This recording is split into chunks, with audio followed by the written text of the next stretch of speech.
প্রথমে রিপোর্টটা হয়েছে প্রথম আলোতে, আর প্রথম আলোর মতো পত্রিকা করার পরেই সবাই একটু মজা পাইছে, কারণ প্রথম আলোর তো একটা আস্থার জায়গা আছে।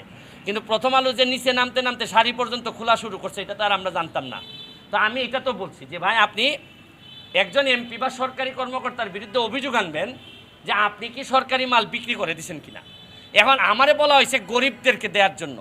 এখন আমি যদি বিবেচনা করি যে আপনি মনে হয় গরিব ভাই, তা আমার বন্ধু উনি যিনি দাবি করলেন, উনি করলেন কি, বললেন যে না আমি গরিব না, আমি আরেকজন গরিবকে শাড়ি দিয়ে দিছি। এই হচ্ছে গিয়ে ফ্যাক্ট। কিন্তু উনি ফেসবুকে এত সুন্দর করে লিখেছেন, এইখানের মধ্যে যদি উনি আমার বন্ধু হইতেন, তাহলে উনি গরিবের শাড়ি ওনার কাছে আসছে, উনি শাড়ি দিয়ে দিয়েছেন গরিবের গণ। আর শুনেন, হাজার হাজার কোটি যাচ্ছে, বিক্রি হয়ে যাচ্ছে, কেউ কিছু বলছে না। আর ব্যারিস্টার সুমন 2টা শাড়ি, এত শাড়ির মধ্যে 2টা শাড়ি তার বন্ধুর বউ পেয়ে গেছে।